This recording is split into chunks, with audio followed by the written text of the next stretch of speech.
चालाक बहू और सास। मास्टर दीनानाथ एक सुखी संपन्न परिवार के मुखिया थे।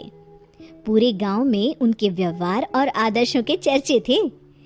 उनके घर में उनकी पत्नी, 2 बेटे, एक बहू और एक नाती था। माँ जी, मैंने दाल चावल बना दिए हैं, आप बस सब्जियां और रोटियां बना लीजिएगा। मैं चिंटू का होमवर्क करवाने जा रही हूँ। ठीक है बहू, जरा जल्दी करना, उमेश कॉलेज से आने ही वाला है। जी माँ जी। चिंटू इधर आ, चल मुझे एबीसीडी लिख के दिखा, स्मॉल वाली। इतना कह के वो कमरे में चली गई। हम मेरे देवता भी नहीं जाने वाले, मैं तो आराम से टिकटॉक बनाऊंगी, बिंदास। तभी उमेश भी आ जाता है। माँ, खाना बना क्या? हाँ, बस रोटियां सेक रही हूँ। भाभी कहाँ है? चिंटू को पढ़ा रही है, मैं लगाती हूँ ना खाना, बस 5 मिनट रुक जा। ठीक है माँ, मैं हाथ मुंह धोकर आता हूँ। ये बातचीत घर का बड़ा बेटा दिवाकर सुन रहा था। वो अपने कमरे में गया। रत्ना, ये क्या है? क्या क्या है? तुम मोबाइल चला रही हो, पहले खाना बनाना चाहिए ना। खाना तो बना के आई हूँ, अब क्या पूरे दिन चूल्हे में ही घुसी रहूं? अगर बना कर आई हो तो माँ रोटियां क्यों बना रही है? अच्छा, अब समझी। सिखाए पूत दरबार में हाजिर। मतलब कि माँ जी ने आपको भड़काया है। रत्ना, माँ ने कुछ नहीं कहा, मैंने खुद देखा है। मालूम है। घर की बहू आराम से मोबाइल चलाए और बुजुर्ग माँ खाना बनाए, ये शोभा देता है क्या? अरे इतनी भी बुरी नहीं है, 4 रोटी ही तो सेकी है।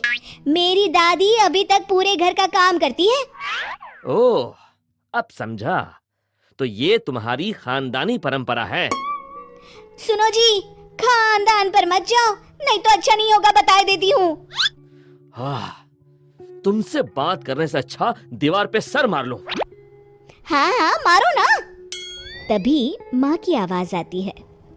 दिवाकर बेटा, तू भी खाना खा ले। आया माँ। थोड़ी देर बाद सब खाना खा के उठते हैं। अरे, आपने बर्तन क्यों मांज लिए? मैं तो करने ही वाली थी। तो क्या हुआ बेटा, चलो अब तुम भी खाना खा लो। खाना खाकर रत्ना फिर कमरे में चली जाती है। इसी तरह दिन गुजरते रहते हैं और कुछ दिन बाद। माँ जी, क्या हुआ? आप उठी नहीं अब तक? रोज तो अब तक झाड़ू पोछा भी हो जाता था। तबीयत ठीक नहीं लग रही। सब समझती हूँ, काम न करने के बहाने हैं सब। कुछ कहा बहू? हाँ? नहीं माँ जी, आप आराम कीजिए। आज तो रत्ना को ही पूरा काम करना पड़ा। वो आराम कर रही थी कि दीनानाथ जी ने आवाज लगाई। अरे बहू, घर का ध्यान रखना, मैं तुम्हारी माँ जी को डॉक्टर के पास लेकर जा रहा हूँ। जी बाबूजी। शाम को दीनानाथ जी अखबार पढ़ रहे थे। अब बहू, एक गिलास पानी तो देना। ये लीजिए। क्या कहा डॉक्टर ने? पीलिया बताया है, कहा है ज्यादा बढ़ गया है, 1 महीने तक कंप्लीट बेड रेस्ट करना होगा। मन ही मन रत्ना सोचती है, हाय, अब तो मैं मर ही जाऊंगी काम कर करके। बस उसी दिन से रत्ना ने दिवाकर के कान भरना शुरू कर दिया। आज सुबह से सांस लेने तक की फुर्सत नहीं मिली। हे भगवान, मेरी कमर। हाँ, इस समय तुम फिरकी बनी हुई हो। अच्छा, तो पहले क्या मैं पड़ी पड़ी खाती थी? मेरा वो मतलब नहीं है रत्ना। मतलब मैं अच्छे से समझती हूँ जी, तुम्हें मेरी फिक्र ही कहाँ है। अरे भगवान, ऐसी बात नहीं है। अच्छा लाओ, मैं मालिश कर देता हूँ। अगर ऐसी बात नहीं है तो अलग क्यों नहीं हो जाते? माँ की तबीयत ठीक होने दो, फिर देखता हूँ। कुछ दिनों बाद रत्ना वही बात छेड़ती है। अब तो माँ जी की तबीयत ठीक है ना, बात कीजिए तो। उमेश की शादी के बाद देखते हैं।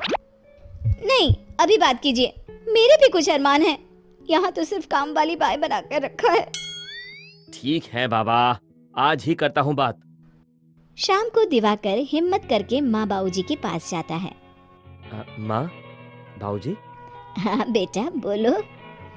वो बोलो बेटा। माँ, मैं ये कहना चाह रहा था कि मैं रत्ना, मेरा मतलब इस समय काम कुछ ज्यादा है तो। म- समझ गई बेटा, तुम लोग अलग रहना चाहते हो। पर माँ, रहेंगे तो यहीं। तुम्हें अलग होना है तो हो जाओ। वैसे भी जो पोर्शन किराए पर देते हैं अभी खाली पड़ा है, तो तुम वहीं रहो। लेकिन तुम अब मेरे लिए सिर्फ एक पड़ोसी हो। मैंने सब सुन लिया है और मैं बहुत खुश हूँ। अब कम से कम अपनी जिंदगी तो जी सकूंगी। उसी दिन से वे बाबूजी के कहे अनुसार घर के दूसरे हिस्से में रहने लगते हैं। सुबह होते ही, सुनो, आप इस लिस्ट में लिखा सामान ले आइए, मैं चिंटू को ट्यूशन से ले आती हूँ। अब दिवाकर सुबह ड्यूटी पर चला जाता और चिंटू को स्कूल छोड़ने, लाने, खाना, बर्तन, झाड़ू, पोछा, सारे काम रत्ना को अकेले ही करने पड़ते हैं। छुट्टी का दिन था। चलो खाना खा लो सब लोग। मम्मी, आज फिर से दाल चावल, मुझे रोटी चाहिए। हाँ यार, रोज यही बना देती हो। हे राम, तुम लोगों को खाने की पड़ी है। यहाँ मर गई। पहले तो कितना कभी नहीं थकती थी मैं। हाँ, क्योंकि पहले चिंटू को लाना ले जाना बाबूजी की जिम्मेदारी थी। काम में भी माँ हाथ बटाती थी। खाली समय में चिंटू उमेश के साथ होता था, पर तुम्हें इस बात का एहसास ही नहीं था। तुम तो बस रहने ही दो, हर वक्त मुझे कोसते रहते हो। चलो अब मुझे महीने का हिसाब बनाने दो। दूध का 1500, अखबार का 500, डिश टीवी का 1000, किराना 10,000, चिंटू की school fees 3500, tuition fees 1500, RO पानी की बोतल 1500, सब्जी 3000, बिजली बिल 2500। हे भगवान, 25,000! हाँ, जबकि बहुत से खर्च जोड़े नहीं तुमने। जैसे पेट्रोल, घूमना फिरना, मोबाइल रिचार्ज, कपड़े लत्ते, आए दिन चाट, कुल्फी, पकौड़ी, दवाई वगैरह। पहले इन सब की कोई चिंता नहीं रहती थी, क्योंकि बाबूजी भी कुछ पैसे मिला देते थे। कुछ दिन बाद अकेले सारा काम और जिम्मेदारी के चलते रत्ना बीमार हो गई। एक दिन कपड़े फैलाते समय, चिंटू आज स्कूल नहीं गया, छुट्टी है क्या? नहीं दादी, मम्मी की तबीयत खराब है। पापा भी बिना नाश्ता किए ही चले गए। अरे आजा बेटा, तू पहले खाना खा ले। चिंटू बड़े चाव से जाता है और दादी के हाथ का खाना खाता है। बहुत अच्छा खाना था दादी। अच्छा मुआ मेरा प्यारा बच्चा। ये ले, ये खिचड़ी अपनी माँ को दिया। दादी ये तो बहुत गर्म है। अच्छा ठीक है, तू रहने दे, मैं ही दे आती हूँ। रत्ना के घर जाकर वे देखती हैं कि पूरे घर में कपड़े, जूठे बर्तन, जूते, चप्पल फैले हुए हैं। अरे घर का क्या हाल बना रखा है बहू। अरे माँ जी, आप आइए ना, बैठिए। बैठी रहे, पहले ये खिचड़ी खा, तब तक मैं घर ठीक कर देती हूँ। 1 घंटे में ही घर चमकने लगा। ला बर्तन दे, शाम को सबके लिए खाना भेज दूंगी। माँ जी, मुझे माफ कर दीजिए माँ जी, मैंने आपको गलत समझा। ये कहते हुए वो सासू माँ के पैर पकड़ लेती है। कोई बात नहीं बेटा, गलती इंसान से ही तो होती है, और तू तो मेरी बहू है। तब तक दिवाकर भी ड्यूटी से लौट आया, पर यहाँ का माहौल देखकर छुप कर देखने लगा। पत्नी को बहुत देर से गायब देख दीनानाथ जी भी उसे बुलाने आए हुए थे। माँ बाबूजी को घर पर न देखकर उमेश भी वहीं आ गया और अंदर का नजारा देख वहीं खड़े हो गए। सासू बहू का भरत मिलाप हो गया। हमें माफ कर दीजिए।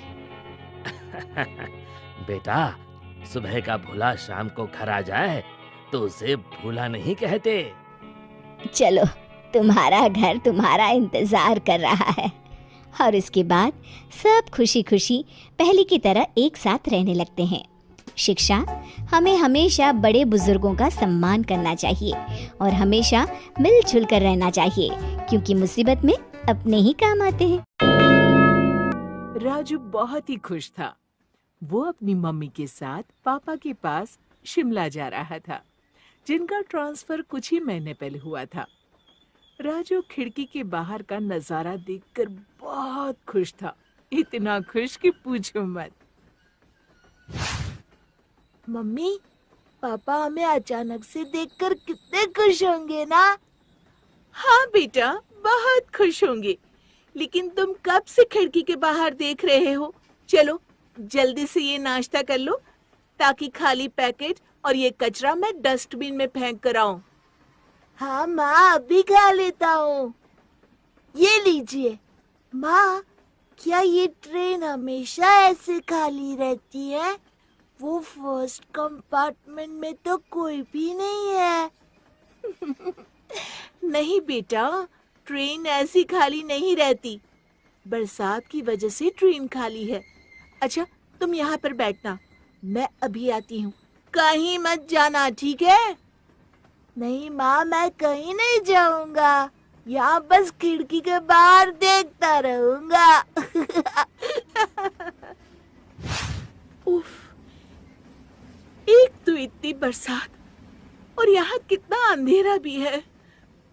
फर्स्ट कंपार्टमेंट में तो कोई भी नहीं है। बहुत डरावना लग रहा है यहाँ पर। हाँ, कुछ तो आवाज सुनी मैंने, घुंघरू जैसी आवाज थी। ये क्या है? कुछ समझ में नहीं आ रहा।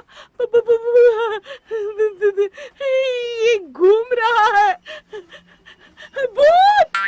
क्या हुआ बहन जी, क्यों चिल्ला रही हैं आप? भूत! वहाँ देखिए, वो क्या है? हैं? हाय राम, आज तो अमावस की रात है और जोरों की बारिश भी हो रही है। कहते हैं ऐसे में भूत बाहर निकलते हैं। हाय, अब क्या करें? बहन जी, आप अपनी जगह पर चली जाइए। अरे ये देखो, वो भूत फिर से बाहर निकला। अरे भागो, सब यहाँ से भाग जाओ, सब यहाँ से भाग लो। वो देखो, नीचे नीचे घूम रहा है और घुंघरू की आवाज भी आ रही है। मम्मी, मम्मी क्या हुआ? मम्मी, सब यहाँ क्यों आ गए? बेटा, वो जो फर्स्ट कंपार्टमेंट खाली है ना, वहां पर मुझे अभी भूत दिखाई दिया है और इन सबको भी दिखाई दिया है। एक बड़ा सा भूत है और घुंघरू की आवाज भी आ रही है और इसीलिए सब यहाँ आ गए। माँ, सच में भूत है यहाँ पर? हाँ, पर बेटा तुम डरना नहीं। हाँ, अगला स्टेशन आएगा तो हम उतर जाएंगे और पापा को वहीं से फोन करके बुला लेंगे, ठीक है? आओ मेरे बच्चे, आ जाओ। अगले स्टेशन तक जिंदा बचेंगे तब ना। हाय, मुझे तो बड़ा डर लग रहा है। मम्मी, पर क्या सच में भूत होते हैं? हाँ हाँ बेटा, होते हैं। घुंघरू वाले, लंबे लंबे बाल वाले, लाल लाल आंखों वाले, और अगर उनके बारे में बात भी करो ना तो उन्हें पता चल जाता है। बहन जी, आप इतने छोटे बच्चे के साथ अकेली हैं? क्या करूं? मेरे पति की शिमला में अभी अभी ट्रांसफर हुई है, इसलिए मैं अपने बेटे को लेकर वहीं जा रही हूँ। मास्टर जी ने तो कहा था भूत भूत कुछ नहीं होता, वो हमारी कल्पना या फिर डर होता है, और तब हमें डरना नहीं चाहिए, पर हिम्मत से उसमें से बाहर निकलकर सच्चाई का पता लगाना चाहिए। मम्मी का ध्यान भी नहीं है। मैं जाकर देखता हूँ कि सच में भूत है क्या। ये घुंघरू की आवाज तो आ रही है, बहुत डर लग रहा है। नहीं नहीं, मैं डरूंगा नहीं। मास्टर जी ने कहा था डरना नहीं है। ये क्या है? मम्मी जल्दी आओ। क्या हुआ बच्चे? मेरे लाडले, तुम यहाँ क्यों आ गए राजू? मेरी कोई बात सुनते नहीं हो तुम। एक मिनट मम्मी, अंकल जरा नीचे देखिए ना। अरे नहीं नहीं, मरवाओगे क्या मुझे? अंकल देखिए तो।